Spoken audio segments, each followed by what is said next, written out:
اگر اللہ کسی کو دے، اس لیے جواب میں یہ فرمایا من طال عمرہ وحسن عملہ، کہ وہ آدمی خوش نصیب اور افضل ہے کہ جس کی عمر لمبی ہوئی اور اعمال اچھے ہوئے۔ یہ دعوت ہے کہ اپنی عمر میں اعمال کی کثرت کرو۔ اسلام میں خیر کے اسباب اور طریقے بہت ہیں۔ خوبی ہے ہمارے مذہب کی کہ ہمارے ہاں خیر کمانے کے لیے بہت راستے ہیں۔ ہاں، اللہ سے معاملہ کر کے بھی خیر کما سکتے ہیں، مخلوق سے معاملہ کر کے بھی خیر کما سکتے ہیں، کتے کو پانی پلا کے بھی جنت مل سکتی ہے۔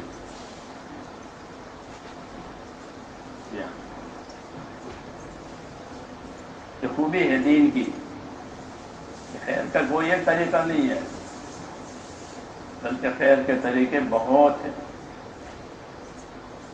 بلکہ جیسے میں نے عرض کیا تھا، حضور صلی اللہ علیہ وسلم نے فرمایا الخیر کثیر، خیر بہت ہے، وقلیل فاعلہ، اور اس کے لینے والے، اختیار کرنے والے تھوڑے ہیں۔ یہ شکایت بھی ہے اور تنبیہ بھی ہے، خیر تو بہت ہے لیکن اس کے لینے والے، حاصل کرنے والے کیا تھوڑے ہیں۔ کیونکہ اللہ تعالیٰ اصل چیز پر بھی دیتے ہیں، اور اصل چیز کے لیے جتنے راستے اختیار کیے جائیں گے اس پر بھی دیتے ہیں۔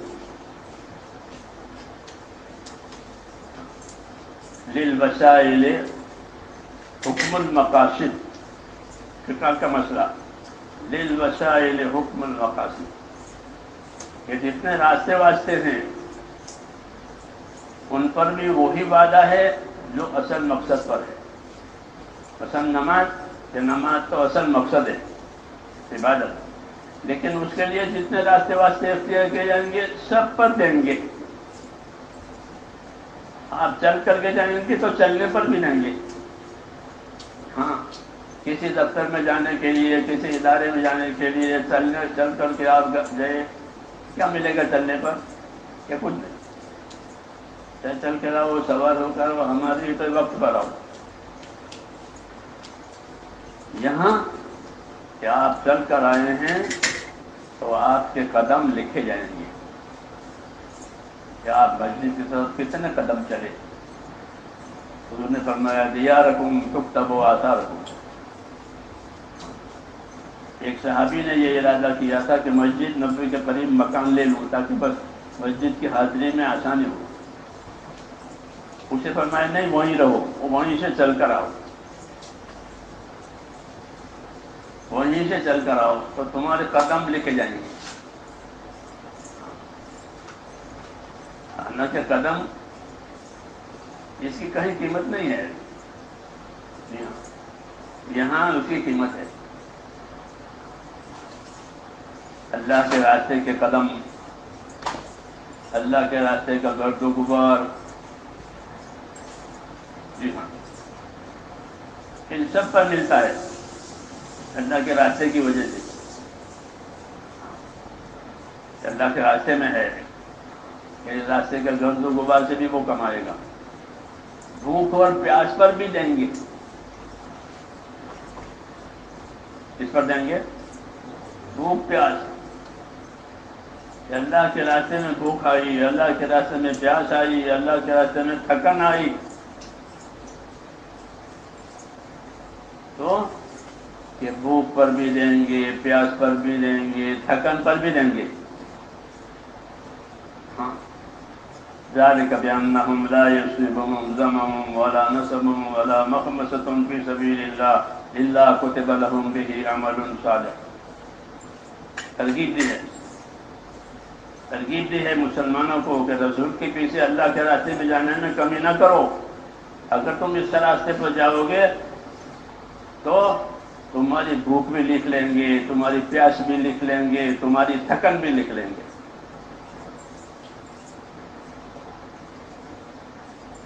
جی ہاں، کسی بھی ادارے میں بھوک میں، پیاس میں، تھکن پر کچھ نہیں ملتا، کام کرو گے تو ملے گا۔ یہ دنیا کا اصول ہے، کام کرو اور لو اپنی مزدوری۔ باقی کہ اتنے تھکے تھے، اتنے پیاسے ہوئے تھے، اتنے بھوکے ہوئے تھے، اس پر بھی کچھ ملے، ایسا ہے؟ ایسا نہیں ہے۔ یہاں ہے کہ آپ نے اللہ کے راستے میں بھوک اٹھائی، پیاس اٹھائی، تھکن اٹھائی، کہ اسے لکھا جائے گا کہ اتنی تھکن ہوئی ہے، اتنی پیاس ہوئی ہے، اتنی بھوک ہوئی ہے۔ تو گویا بھوک کو، پیاس کو، تھکن کو نیک عمل بنا لیا، جیسے نیک عمل لکھے جاتے ہیں، اور لکھ کر کے پھر اس کو دیں گے۔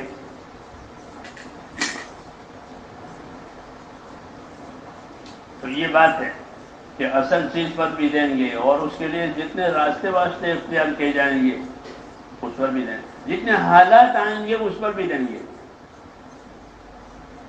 جی ہاں، دین کی وجہ سے حالات آئے، وَأُوذُوا فِي سَبِيلِي وَقَاتَلُوا وَقُتِلُوا لَأُكَفِّرَنَّ عَنْهُمْ سَيِّئَاتِهِمْ۔ ان کو میرے راستے میں ایذائیں ہوئی ہے۔ اللہ حمایت میں بات کرتے ہیں، اللہ حمایت میں بات کر رہے ہیں کہ ان کو میرے راستے میں ایذا دی گئی ہے، ان کے ساتھ مرنے ماننے کے حالات لائے گئے ہیں، تو یہ بیکار نہیں جائیں گے کہ بھائی ایک فساد ہوا تھا، ایک ہنگامہ ہوا تھا، یہ نہیں، بلکہ ان کو جو ایذائیں ہوئی ہیں وہ، اور ان کے ساتھ جو مرنے ماننے کے حالات لائے گئے ہیں وہ، اس پر اللہ تعالیٰ ان کو نوازیں گے۔ وَأُوذُوا فِي سَبِيلِي وَقَاتَلُوا وَقُتِلُوا لَأُكَفِّرَنَّ عَنْهُمْ سَيِّئَاتِهِمْ۔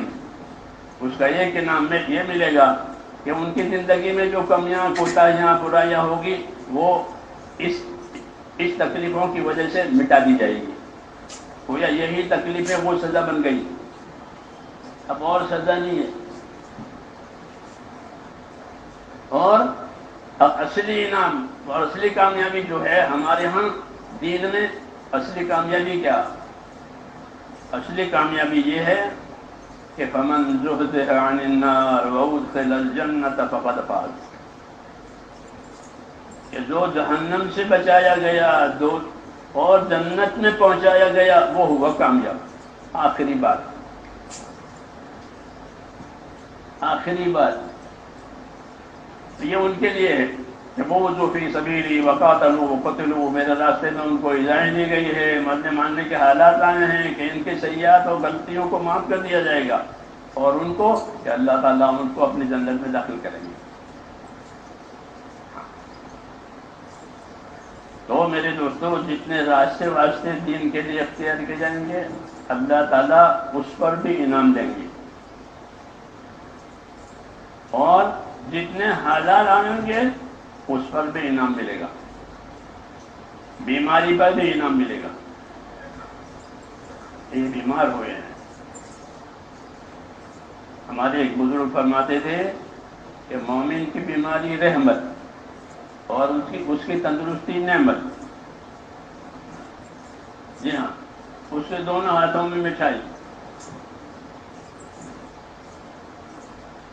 اس کے مومن کے دونوں ہاتھوں میں مٹھائی ہے۔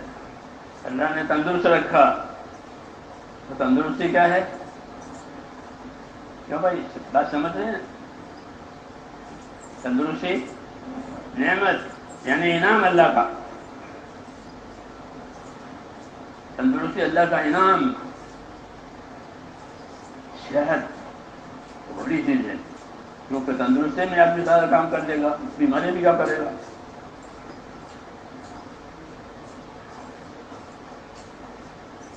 صحت اور تندرستی یہ نعمت، اور بیماری رحمت۔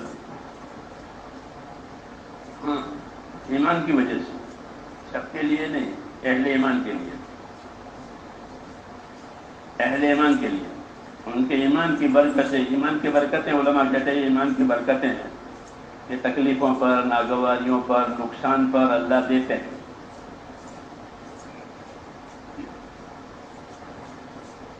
یہ کیا ہے کہ ایمان کی برکت ہے، وہ اللہ پر ایمان لائے ہیں، اور یہ سب ساری چیزیں جو پیش آئی ہیں وہ ایمان کی وجہ سے پیش آئی ہے، کوئی قصور نہیں ہے، صرف وہ ایمان لائے ہیں، یہی خوشی سے ان کے ساتھ یہ معاملہ کیا جا رہا ہے، اور کوئی گناہ ان کا نہیں ہے۔ تو کیا گناہ ہے کہ ایمان لائے ہیں، بس اس کی وجہ سے یہ ہو رہا ہے، دین پر چلنے چلانے کی وجہ سے یہ حالات ان پر لائے جا رہے ہیں کہ یہ ایسے نہیں جائیں گے بیکار، بلکہ اللہ تعالیٰ کہ ہاں اس کا معاوضہ ہوگا، اس کا بدلہ ہوگا، وہ لکھا جائے گا کہ ناگوار حالات ایمان والوں کے لیے، ہاں اگر ان کو یہ امید رکھے، اللہ سے نا امید نہ رکھے، نا امیدی نہ بناوے، بلکہ امید بناوے کہ اللہ تو اچھے حالات میں اگر شکر ہوا تو شکر پر بھی دیں گے، ناگوار حالات میں صبر ہوا تو اس پر بھی دیں گے، اللہ کے ہاں تو دینا ہی دینا ہے، لینا نہیں ہے، اور ہم کیا دیں گے اللہ کو؟ کیوں؟ یہ سب فقیر ہیں، اللہ کہتے ہیں تم سب فقیر ہو، سب محتاج ہو۔ جی ہاں، ہر آدمی محتاج ہے اپنے حاجتوں کی وجہ سے، وہ اللہ کو کیا دیں گے؟ ہاں یہ ہے کہ اللہ تعالیٰ نے دین عطا فرمایا ہے۔ دین کا ترجمہ عربی زبان میں ہوتا ہے بدلہ، دین دال جینون، اس کا ترجمہ جزا اور بدلہ، اس لیے دین کی نسبت سے ہر چیز بدلہ دلائے گی، ہر چیز، نیت بھی بدلہ دلاوے گی، عمل بھی بدلہ دلاوے گا، تکلیف بھی بدلہ دلاوے گی، شکر بھی بدلہ دلاوے، صبر بھی بدلہ دلاوے، ہر چیز بدلہ دلاوے۔ یہ برکت ہے کس کی؟ یہ دین کی۔ اس لیے حدیثوں میں ہے کہ مومن تو ہر حال میں اس کے لیے تو خیر ہی خیر ہے، ناگوار حالات آئے اس نے صبر کیا تو خیر، اور اگر اچھے حالات اللہ آئے اور شکر کیا تو خیر، اس کا تو کوئی حال خیر سے خالی نہیں ہے۔ ایسی نعمت ہے دین اور ایمان، اور یہی میرے دوستو زندگی کا اصلی ثمرہ ہے اور اصلی نتیجہ ہے کہ زندگی میں کیا حاصل کیا جائے گا، کہ زندگی میں دین اور ایمان حاصل کیا جائے گا۔ یہ ہماری اصلی مایا ہے کہ زندگی سے دین اور ایمان حاصل ہوا، کہ بہت کامیاب ہوا، کیونکہ فرشتہ قبر میں دین پوچھے گا، ہر مرنے والے سے جو سوال ہوگا وہ کیا ہوگا کہ ماں دینوں کا، آپ کا کیا دین ہے بتاؤ۔ مردے کو زندہ کر کے یہ سوال ہوگا کہ آپ کا کیا دین ہے، دین بتاؤ، ماں دینوں کا۔ مومن ہو تو، مشرک ہو تو، منافق ہو تو، کوئی بھی ہو، ایک ہی سوال، ماں دینوں کا۔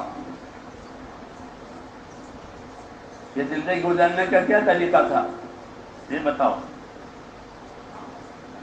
اللہ تعالیٰ ایمان والوں کو وہاں ثبات قدمی دے گا، وہ صحیح جواب دیں گے۔ کیا دیں گے؟ صحیح جواب دیں گے، پھسلیں گے نہیں، جیسے امتحان میں بات نہیں بھول جاتا ہے، پھسل جاتا ہے، ناپاس ہو جاتا ہے، تو یہ امتحان ہے۔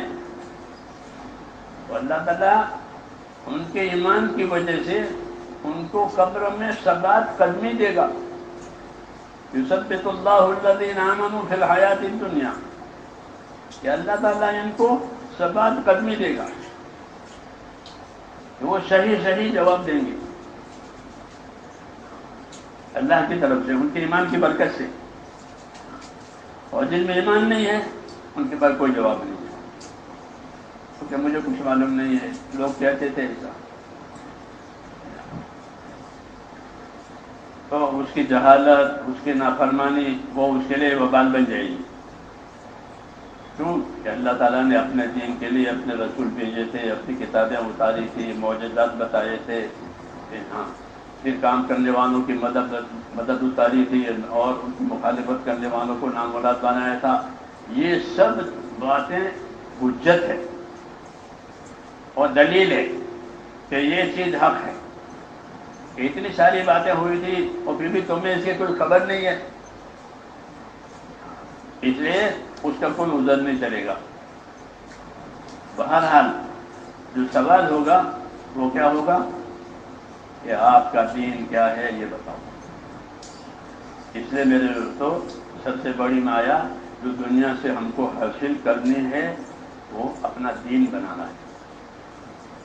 دین کا ایک تعلق دلوں سے ہے. اس سے ہے دلوں سے، کہ دلوں سے دین کا تعلق ہے.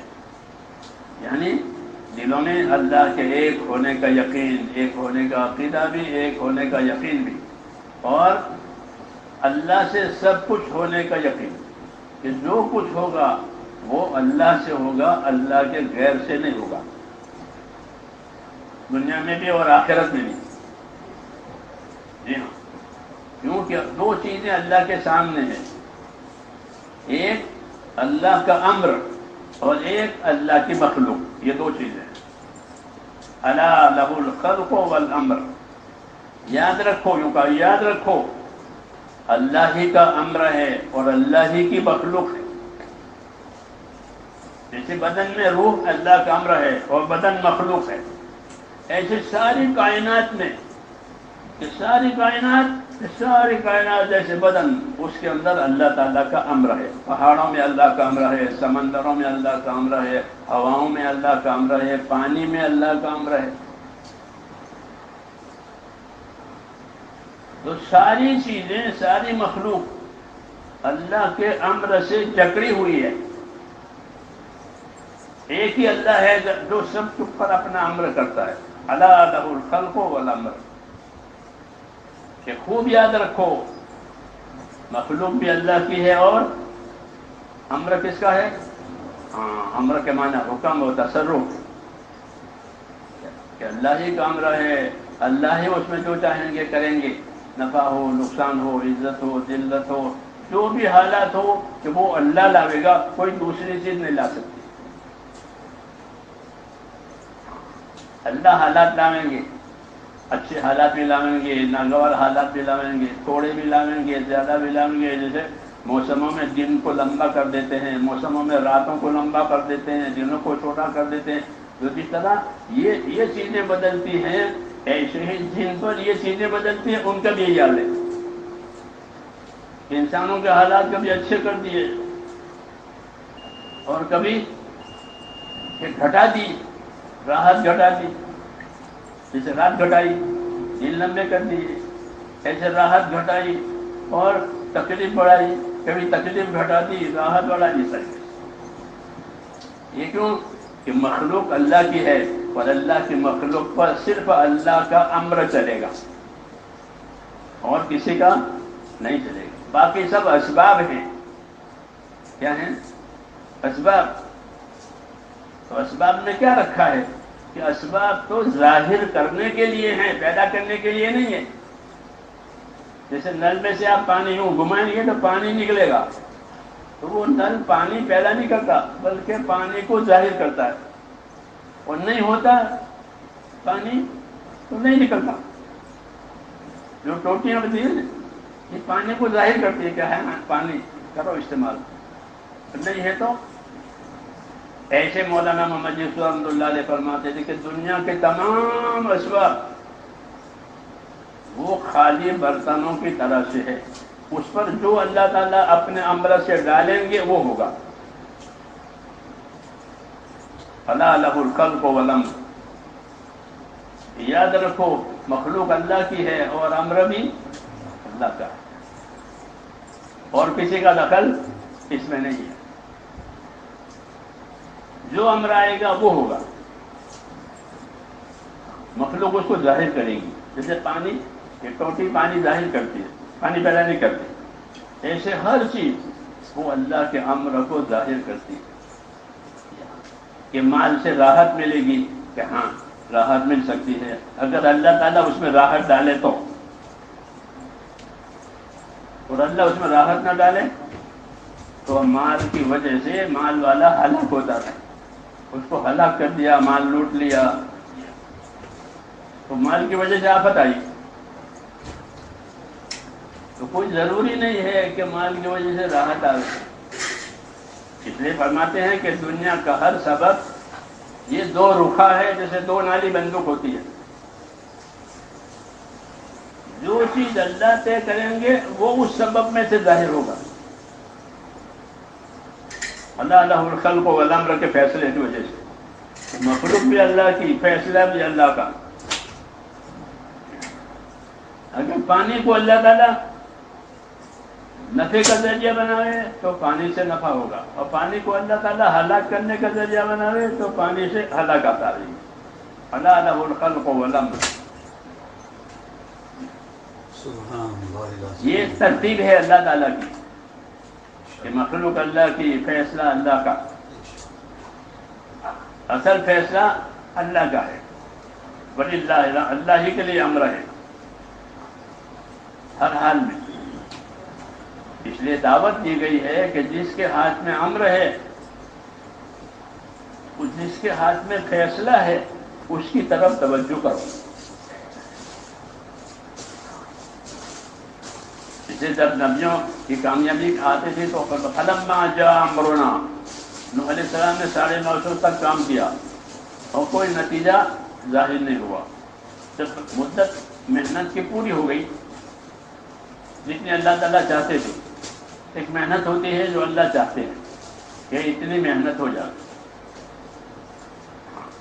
مقدار ہوتی ہے اللہ کے علم میں، جیسے درخت کا پھل لانا کہ اتنے سال میں وہ پھل لائے گا، پودا اتنے سال میں اپنا اناج ظاہر کرے گا، ایک مدت ہوتی ہے، تو چاہیے مقدار، ہر چیز اس کے ہاں ایک مقدار سے ہوتی ہے۔ ایسے ہی میرے دوستوں اللہ تعالیٰ کے فیصلوں کے لیے ایک میعاد، ایک مدت ہوتی ہے، ایک میعاد تک، ایک مدت تک ایک کام ہوگا ہوگا ہوگا۔ اب وہ اس کام کی حد آ گئی، اب اس کام کے بارے میں فیصلہ آئے گا۔ اگر وہ کام حق ہے اور اس کی مدت ہو گئی پوری تو پھر ان کی حمایت اور مدد میں فیصلہ آئے گا، اور اگر وہ کام غلط ہے، اللہ کی مخالفت میں ہے، تو جو فیصلہ آئے گا وہ ان کی ناکامی کا فیصلہ آئے گا۔ ایک ہی امر دو اثر کرے گا، ہاں ایک ہی امر دو اثر کرے گا۔ جو ماننے والے ہیں ان کے لیے خیر کا فیصلہ ظاہر ہوگا، جو نہ ماننے والے ہیں ان کے لیے ناکامی کا فیصلہ ظاہر ہوگا۔ تو میرے دوستوں مخلوق پر اللہ تعالیٰ کے فیصلے چلتے ہیں، اس لیے مخلوق کے ساتھ وابستہ ہونے کے بجائے اللہ کی طرف وابستہ ہونے کا حکم دیا ہے کہ تمہارا تعلق کس سے ہو، کہ اللہ تعالیٰ سے، بس باقی کسی سے ہمارا کوئی تعلق نہیں۔ لا الہ، کہ کوئی کام بنانے والا نہیں، کوئی عبادت کے لائق نہیں ہے، ہاں کسی کے ہاتھ میں کچھ نہیں ہے سوائے اللہ کے۔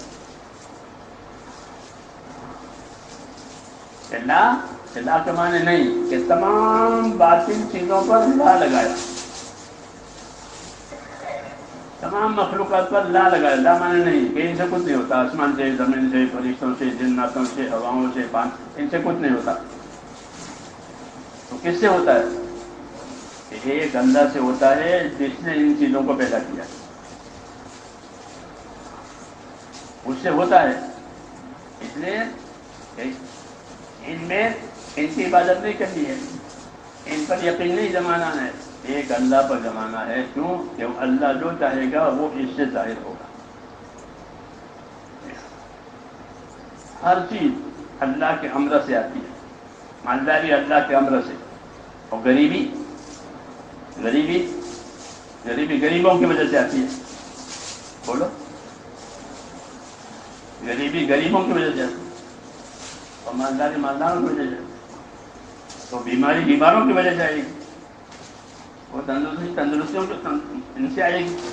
ایسا نہیں ہے کہ بیماری بیماروں کی وجہ سے آوے، اور تندرستوں سے آوے، اور غریبی غریبوں سے آوے، اور مالداری مالداروں سے آگے، ایسا ہے کہ نہیں؟ جس کو اللہ مالدار بنائیں گے وہ مالدار ہوگا، جس کو اللہ غریب بنائیں گے وہ غریب ہوگا، جس کو اللہ بیمار بنائیں گے وہ بیمار ہوگا، جس کو اللہ تندرست بنائیں گے تو تندرست بنائیں گے، جس کو اللہ عزت دیں گے اس کو عزت ملے گی، جس کو اللہ ذلیل کریں گے وہ تو اس کو ذلت آئے گی، چاہے اس کا مال ہو مرتبہ ہو، لیکن اللہ ذلیل کرنا چاہتا ہے تو ذلیل ہو جائے گا۔ کیوں کہ اصل اللہ کا امر ہے، اصل اللہ کا امر ہے۔ یہ ہم کو سکھایا ہے کہ جس کے ہاتھ میں امر ہے اور جس کے امر سے یہ سارا ہوتا ہے تم اس کی طرف جاؤ۔ جب اللہ نے نبیوں کی مدد کا حال بیان کیا ہے تو یہاں فلما جاء امرنا، فلما جاء امرنا، آپ قرآن شریف پڑھیں گے نبیوں کے قصوں میں تو یہ ہوگا فلما جاء امرنا، جب اللہ تعالیٰ کا امر آیا تو کیا ہوا کہ تندور میں سے پانی نکلا۔ اس میں سے تندور میں سے کیا نکلتا ہے؟ بولو، پانی نکلتا تو کیا نکلتا؟ آگے نکلتی ہے، وہ تو آگ کے لیے ہے، تندور آگ کے لیے، حوض پانی کے لیے، کیونکہ جب حوض میں سے پانی آیا جو معقول بات ہے، یعنی حوض سے پانی نہیں آیا تو کس میں سے پانی آیا؟ کہ تندور میں سے پانی آیا۔ کیوں کہ یہ اللہ کا امر ہے، یہ اللہ کا امر ہے۔ نبیوں کی دعوت میں اللہ کی طاقت سمجھائی گئی ہے۔ کیا سمجھائی؟ ہاں، کہ نبیوں نے دعوت کا کام کیا ہے، نبیوں نے دین کا کام کیا ہے، تو کس طاقت سے؟ اللہ کی طاقت سے، ان کے ساتھ اللہ کی طاقت ہے۔ ہاں، نبی یہ کہتے ہیں اللہ ہمارے ساتھ ہے، اللہ ہمارے ساتھ ہے۔ تو ہم بھی سمجھے میرے دوستوں کہ ہمارا کام کس کی طاقت سے ہوگا؟ کس کی طاقت سے؟ اللہ کی طاقت سے۔ جس خدا نے دین اتارا ہے وہی خدا اپنے دین کا مددگار ہے۔ حضور فرماتے تھے واللہ ناصر دینہ، اللہ اپنے دین کا مددگار ہے، کیوں گھبراتے ہو؟ اس نے دین اتارا ہے، اس نے رسول بھیجا ہے، اور اللہ رسولوں کا مددگار ہے اور اللہ دین کا مددگار ہے۔ جب رسول کی تابعداری ہوگی اور دین پر قائم رہیں گے تو پھر اللہ تو مدد پھر ایمان والوں کے لیے بھی ہوگی۔ اس کے لیے ہوگی ایمان والوں کے لیے۔ اِنَّا لَنَنْصُرُ رُسُلَنَا وَالَّذِينَ آمَنُوا فِي الْحَيَاةِ الدُّنْيَا وَيَوْمَ يَقُومُ الْأَشْهَادُ، ہم مدد کریں گے اپنے رسولوں کی۔ ہر زمانے کے رسول کے ساتھ اس کی مدد ہوئی ہے، یعنی اس نے اپنا کام کر دیا۔ کام کا ہو جانا یہ اللہ کی مدد ہے، کہ کام ہو گیا، نتیجہ نہیں۔ کبھی نتیجہ آتا ہے، کبھی نتیجہ نہیں آتا، کام ہو جانا چاہیے۔ کام پر مدد ہے۔ حدیثوں میں ہے کہ بعض نبی ایسے آئیں گے دنیا میں کہ ان کا ایک بھی ماننے والا تیار نہیں ہوگا۔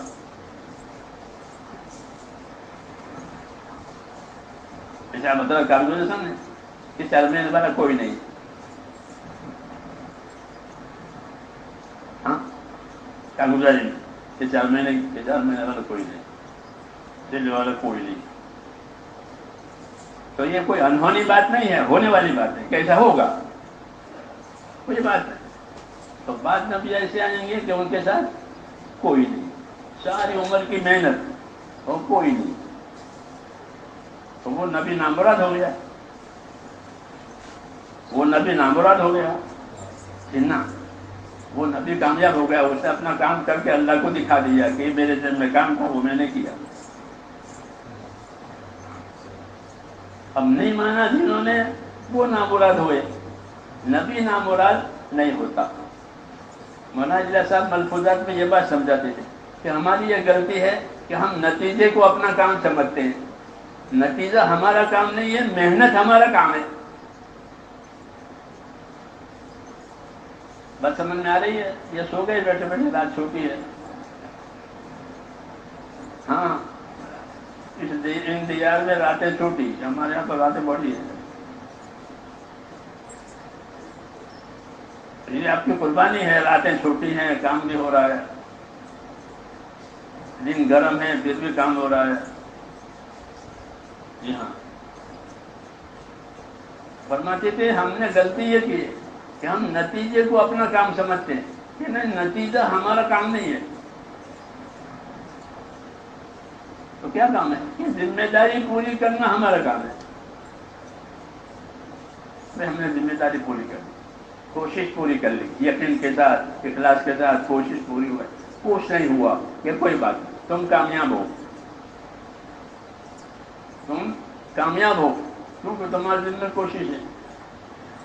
ایک صحابی ہے محمد بن مسلمہ، بہت سمجھدار آدمی ہے.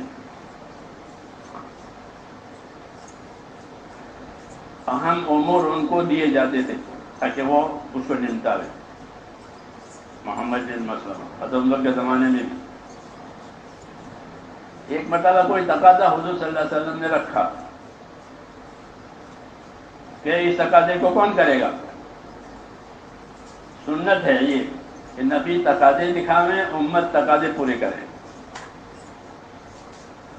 نبی تقاضے بتاویں کہ دیکھو یہ کرنا ہے، یہ کرنا ہے، بولو کون کرے گا. آج بھی یہ طریقہ ہے کہ جو ذمہ دار ہیں وہ تقاضے رکھیں اور جو باقی ساتھی ہیں وہ مل کے تقاضے پورے کریں.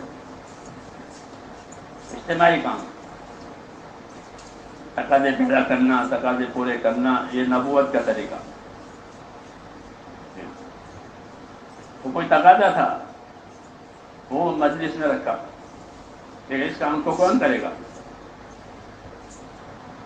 تو محمد بن مسلمہ کھڑے ہو گئے اور کہا کہ میں کروں گا. اچھی بات ہے، کر لو. آپ نے ان کو ذمہ داری دی. جب آپ نے ذمہ داری دی دی تو ان کو شہم ہو گیا. کیا ہو گیا؟ شہم اور بوجھ ہو گیا کہ اللہ کے نبی کی طرف سے ذمہ داری آئی، کوئی اللہ کی طرف سے آئی، میں معلوم نہیں اس کو پورا کر سکوں گا نہیں کر سکوں گا، میرا کیا ہوگا. ہاں، شہم، کہ شہم ان کے یقین والے ہونے کی علامت ہے. غفلت والے کو اور بے یقین کو شہم نہیں ہوتا، ہوگا ہوگا نہیں ہوگا نہیں ہوگا. جی ہاں. لیکن جن کو ذمہ داری کا احساس ہوتا ہے، یقین ہوتا ہے، تو وہ سہمتا ہے، ڈرتا ہے. تو ان کو شہم ہو گیا اور اتنا شہم ہوا کہ ان کا کھانا پینا بند ہو گیا کہ کب یہ کام میرے سے پورا ہوگا، کب وقت آئے گا کہ میں اس کو پورا کروں گا. اللہ نبی کے سامنے ذمہ داری لی اور اپنی ذمہ داری لی، تو شہم کی وجہ سے ان کا کھانا بند ہو گیا. لوگوں نے عرض کیا رسول صلی اللہ علیہ وسلم سے، یا رسول اللہ محمد کا کھانا بند ہو گیا. کیوں؟ کیا بات ہوئی؟ عرض کیا یہ بات ہوئی کہ وہ آپ کے سامنے انہوں نے ذمہ داری لی، کچھ تقاضے کی اور آپ نے ان کو ذمہ داری دی. اب وہ سہمے ہوئے ہیں، ڈرے ہوئے ہیں، میں پورا کر پاؤں گا نہیں کر پاؤں گا. اور نبی کے سامنے وعدہ ہوا. حضور صلی اللہ علیہ وسلم نے ایک ہی جملہ فرمایا ان کو سمجھانے کے لیے. کیا جملہ فرمایا؟ کیوں بھائی سو رہے ہیں آپ لوگ یا جاگ رہے ہیں؟ میری مدد کرو، سو مت.